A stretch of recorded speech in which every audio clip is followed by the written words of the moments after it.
Frosty the Snowman. It all started with the snow.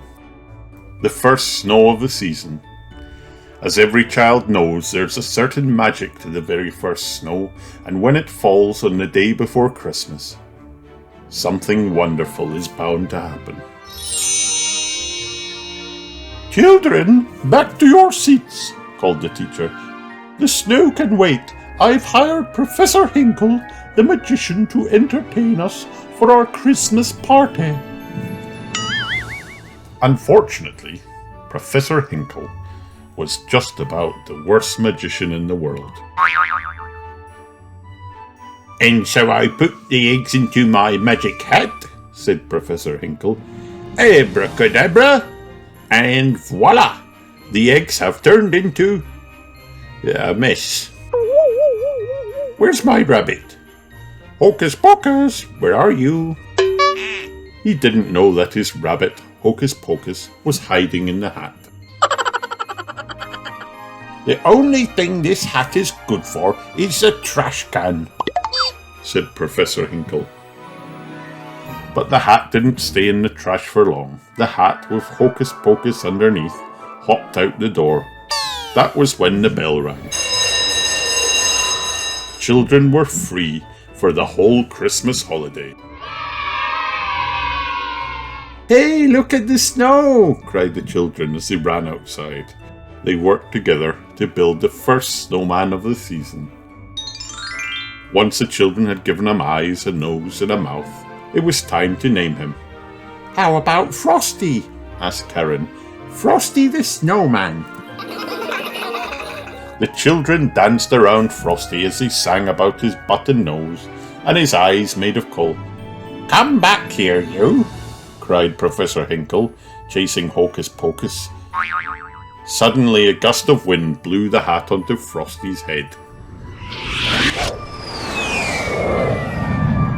"Happy birthday!" said the snowman. Karen gasped and said, "That hat brought Frosty to life. It must be magic." When Professor Hinkle heard that, he wanted the hat back. "But it's not yours anymore," protested Karen. "This hat will make me a millionaire," said the greedy magician, taking the hat back. Hocus Pocus felt the hat really did belong to Frosty, so he hopped back to Frosty and the children as fast as he could to return the magic hat. "Happy birthday," said Frosty again as soon as the hat was placed on his head. "Hey, I said my first words. I'm alive. What a neat thing to happen to a nice guy like me." The magic hat made Frosty dance around. The children cheered as Frosty began to laugh and play with them. There had never been such a wonderful winter day. When the sun peeked out from behind the clouds, Frosty exclaimed, "Oh, I'm all wishy-washy. I'm starting to melt." The children knew they needed to take Frosty someplace where he'd never melt, like the chilly North Pole. They decided to go to the railroad station and find a train for Frosty. "Let's have a parade through the town," shouted Frosty. "Come on, kids, follow the leader." All too soon, it was time for the train and Frosty to leave. "I'll go with you, Frosty," said Karen. "I'm sure I'll be back in time for supper." Karen, Frosty, and Hocus Pocus jumped into a refrigerated boxcar on a freight train headed north. No one saw Professor Hinkle sneak under the train car and hold on. A refrigerator boxcar is a splendid way to travel. Splendid, that is, if one is a snowman or a furry-coated rabbit. But for a little girl like Karen, it was just too cold. So when the freight train made a stop, Frosty got them all out. No one saw Professor Hinkle jump off too. Frosty took Karen and Hocus Pocus to a wooden glen where they found animals decorating the trees for their big celebration. They knew Santa Claus was coming that night. After Hocus Pocus spoke to the animals, they agreed to build a campfire to keep Karen warm. But it didn't take long for Professor Hinkle to catch up with the friends. "Get on my shoulders, Karen!" cried Frosty. Frosty, since he was made of snow, was the fastest belly whopper in the world. Soon he and Karen were sliding down a hill, leaving that greedy Professor Hinkle far behind. At the bottom of the hill was a tiny greenhouse for growing tropical poinsettias for Christmas. It was the perfect place for Karen to stay warm. "Frosty, you'll melt in here," warned Karen. "I'll only stay for a minute," Frosty assured her. But that nasty Professor Hinkle caught up with them once again, and he locked the door, trapping the friends inside.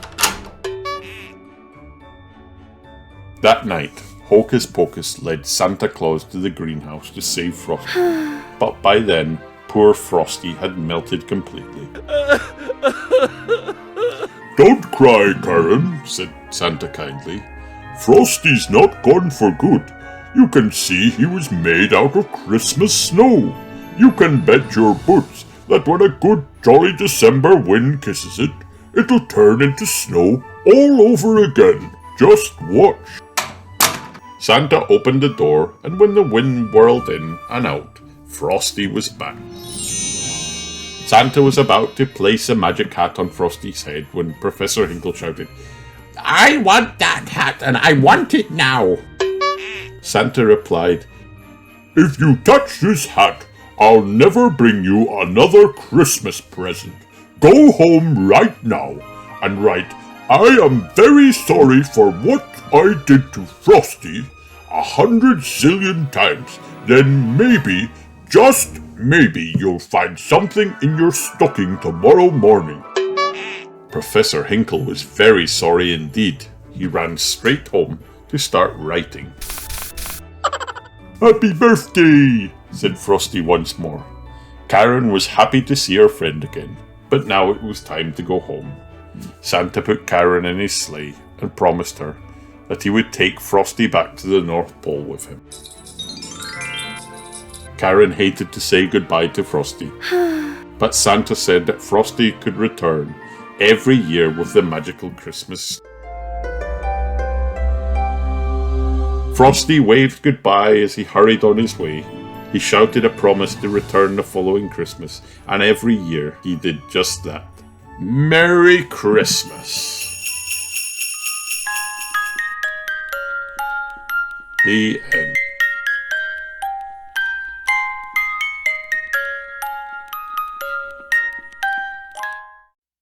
Hi kids, did you have fun watching this video? Then like and subscribe for more.